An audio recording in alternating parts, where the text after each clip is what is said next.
Hello guys, welcome to my another blog. আর আজকে আমার মুডটা একটু খারাপ আছে, কারণ সকাল থেকেই উঠে শুনতে পাচ্ছি যে মায়ের শরীরটা খুব খারাপ। তাই আমাকে মা বললো যে একটুখানি ওষুধ এনে দে। তো দিদি আমাকে বললো যে তাড়াতাড়ি করে তাহলে ওষুধ নিয়ে আয়। তো আমি প্রথমত ডাক্তারের কাছে চলে এসেছিলাম আমাদের নয়াপাড়াতেই।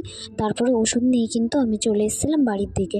আর আমার মুডটা খুব খারাপ ছিল, কারণ সকাল সকাল যদি মায়ের শরীরটা খারাপ থাকে তাহলে কারোরই মুড ভালো থাকে না সেরকম। সো তারপরে ওষুধটা খাইয়ে দাইয়ে আমি কিন্তু চান টান করে একেবারে রেডি হচ্ছিলাম ক্লাসে যাওয়ার জন্য।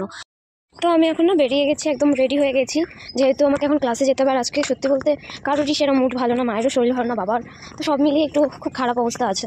যাই হোক, চলো যাওয়া যাক। আর ওদিকে বিউটি দি হয়তো দাঁড়িয়ে আছে, যাই, একসাথে যেতে হবে এখন। বেরোনোর পর বিউটিদিকে কল করার পরে বিউটিদি বললো যে আজকে নাকি টোটোতে করে যাবে। তো আমি আগে আগে ওই জন্য চলে এসেছিলাম। আসার পরে এদিকে কিন্তু সরস্বতীদি তার প্যালেট নিয়ে এসেছিলো, আইশ্যাডো প্যালেট, যেটা দেখানোর জন্য যে সেটা কাজ হয় কি না। তো সেটাই আমরা সবাই দেখছিলাম। আর এদিকে দেখো, এই যে সরস্বতীদি, এদিকে স্নেহা এসেছিলো আজকে আমাদের ক্লাসে, আর এটা সংযুক্তা, আর এদিকে তো অন্তর, এদিকে চেনই। তারপরে চলে এসেছিলো কাবেরী আমাদের ক্লাসে, কারণ কাবেরীর উপরে না একটা আই মেকআপ দেখানো হবে। কারণ আই মেকআপ যদি অন্য কারো ফেসে দেখানো হয় তো সে তো দেখতে পাবে না। আর প্রথমত দেখো, যখন অর্ধেক মেকআপ করা ছিল কেমন লাগছিল, আর ফুল মেকআপটা আমি দেখাতে পারিনি আই মেকআপে। যাই হোক, তো তারপরে আমরা এদিকে অন্তরাদির চোখে যেহেতু আই মেকআপ করবে, তাই অন্তরাদিকেও রেডি করিয়ে দিয়েছিল। তারপর সংযুক্তার চোখে, মানে আজকে না অনেকগুলোই আই মেকআপ করানো হয়েছে। আর এদিকে দেখো, গোবিন্দও থাপ করে ফেলেছে। এর মধ্যে কিন্তু টুইস্টিং ছিল, একটা মজার সিন ছিল, যেটা বন্ধ করে দিয়েছিল ভিডিও করছি দেখে। তারপরে আমাদের ক্লাস শেষ হয়ে গেল এবং আমরা সবাই কিন্তু বেরিয়ে পড়লাম। যেহেতু আমাদের ক্লাসটা না এখন অনেকটা লেট হচ্ছে, তাই তাড়াতাড়ি হচ্ছে না বাড়ি যাওয়া। তো তারপরে সবাই এক এক করে বেরিয়ে পড়লাম একসাথে বাড়ি যাওয়ার জন্য। এবং তারপরে আমার আবার বাস স্ট্যান্ডে যাওয়ার ছিল, তাই আমি একটুখানি বাস স্ট্যান্ডে গেছিলাম ফল নিতে। মায়ের জন্য ফল কেনার পরে আমরা চলে গেছিলাম একটুখানি মেলার দিকে, কারণ স্নেহা তো একবারও মেলা যায়নি, তাই ভাবলাম যে সবাই মিলে একটুখানি মেলার দিকে যাই। আর এটা সাইডে এই গাছগুলো ছিল, যেটা আমরা দেখিনি কালকে, মানে কালকে বলতে যেদিন এসেছিলাম।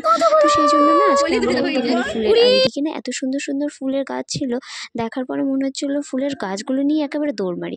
কিন্তু যাই হোক, এগুলো তো এখানকার পুষ্প প্রদর্শনী বলে কথা। এখন তাও গাজলে অনেকই কম গাছ আছে, আগে কিন্তু অনেক গাছ আসতো, এখানে পুরো ফুল হয়ে যেত। আর তারপরে আমরা বাড়ির দিকে রওনা দিলাম। তো গাইস, আমি বাড়ি চলে এসেছি। এখন আমি তাড়াতাড়ি করে রেডি হয়ে নেবো, আর তারপর চলে যাবো পড়াতে, কারণ আমার না আজকে পড়ানো আছে, কারণ আমার স্টুডেন্ট বাড়িতে এসেছে। তো এখন আমি তাড়াতাড়ি খাওয়া দাওয়াটা করে বেরিয়ে পড়বো, কারণ দুপুরে খাওয়া দাওয়া করিনি, প্রচণ্ড খিদে পেয়েছে। চলো খেয়ে দিয়ে বেরোনো যাক। পড়াতে যেয়ে দেখি, ও বাবা, এদিকে তো আমার টিফিনের ব্যবস্থা হয়ে গেছে। পিঠে এবং নিমকি ছিল এবং সাথে চাও ছিল। আর ওম কিন্তু অনেক দিন বাড়িতে ছিল না, তাই কিন্তু এতদিন পড়াতে আসেনি, তো ওম বাড়ি এসেছিলো। তো এদিকে না পিঠাটা যেটা দিয়েছে সেটা অ্যাকচুয়ালি কীভাবে বানিয়েছে আই থিঙ্ক জানি না আমি, বাট এটা না খেতে যেয়ে আমার একেবারে দাঁত ভেঙে যাচ্ছিলো, তাই এরকম টেনে টেনে খেতে হচ্ছিলো। আদারওয়াইজ সব কিছু ঠিক ছিল। তারপরে না আমি বাড়ির থেকে রওনা দিলাম, পড়ানো হয়ে গেল। আর এদিকে দরজা লাগা ছিল, ওমকে টাটা বাই বাই করে আমি বাড়ির থেকে রওনা দিলাম। সো গাইস, আজকের ব্লগটা এতটুকুই। দেখা হচ্ছে আবার নেক্সট ব্লগে। টাটা।